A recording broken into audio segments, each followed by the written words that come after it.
quality leads that are pretty. There are several parties to an annuity contract. Owner. Annuitant, who may or may not be the owner. Beneficiary.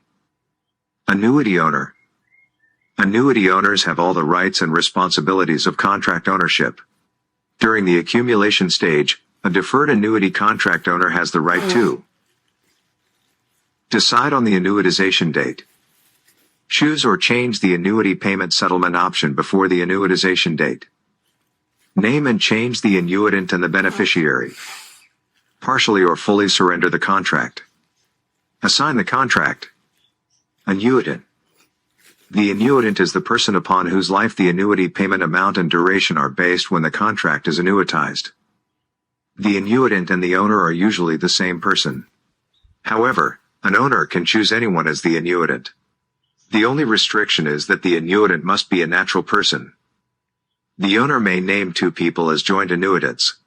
If two people are named jointly, then their joint life expectancy is the basis for determining the annuity payment amount and duration. Beneficiary. A deferred annuity's beneficiary is the person who receives the contract's death benefit, essentially, its current value, if the owner dies before annuitization. If the owner and annuitant are two different people, the annuitant may be the beneficiary. If the beneficiary is someone other than the annuitant, how, and to whom, the death benefit is paid depends on whether the contract is annuitant-driven or owner-driven. Key point. The distinction between annuitant-driven and owner-driven deferred annuities disappears if the owner and annuitant are the same person. That is because the owner/annuitant's pre-annuitization death leaves only the beneficiary to receive contract values. Annuitant-driven deferred annuity contract. An annuitant-driven contract terminates upon the death of the annuitant, triggering payment of the contract death benefit to the beneficiary, even if the owner is still alive.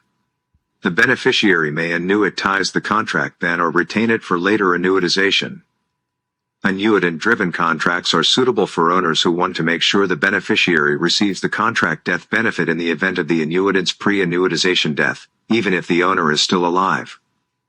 Owner-driven deferred annuity contract. An owner-driven contract terminates upon the death of the owner, triggering payment of the contract death benefit to the beneficiary, even if the annuitant is still alive. These contracts are suitable for those who want to make sure the beneficiary receives the contract death benefit in the event of the owner's pre-annuitization death, even if the annuitant is still alive. For your review. The annuity owner is the person, or entity, who buys the contract and has all the rights and responsibilities of contract ownership, including deciding the annuitization date. The annuitant is the person upon whose life the annuity payment amount and duration are based. The annuitant may also be the recipient of the annuity payments, but this is a decision the owner makes. In most cases, the annuitant and the owner are the same person, but they can be different persons. With annuitant-driven contracts, the annuitant's death before annuitization triggers payment of the contract value to the beneficiary even if the owner is still alive.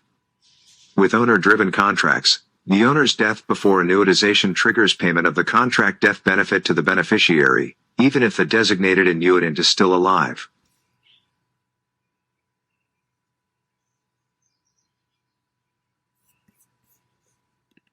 Okay, so here are the 4 questions for this lesson. This is going to be a short and sweet one. What is the only restriction on naming an annuitant?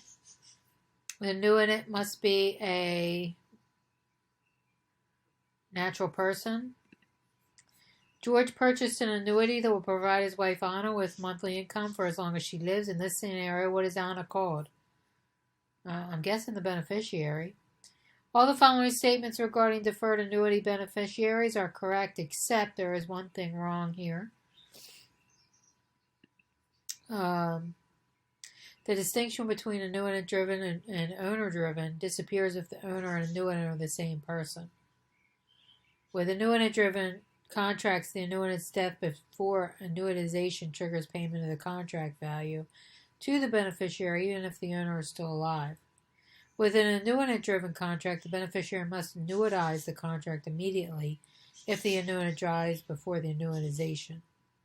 With the owner-driven contracts, the owner death before annuitization triggers payment of the death benefit to the beneficiary Even if the designated annuitant is still alive. Yeah, I don't know about that one either. I'm not too sure about question 3. Sue, an annuitant owner, names her 15-year-old son and 12-year-old daughter as joint annuitants, upon whose life or lives are income payments determined. Sue's life, I would think. Or it could be the joint life expectancy of the son and daughter. All right, let's see how we did on this. I got 20. I missed all of them except one. So this final one, remember I said I was going to pick it. The joint life expectancy of Sue's son and daughter. That was my second choice. Okay, the one that is wrong here is with an annuitant-driven contract, the beneficiary must annuitize the contract immediately if the annuitant dies before annuitization. The annuitant has no expectation of pre-annuitization benefits in an owner-driven annuity.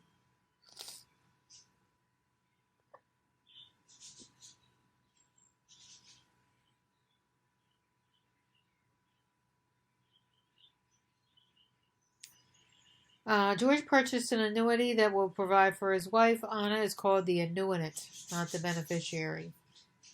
And the one I got right is the annuitant must be a natural person. So if you like these kind of videos, please subscribe and like.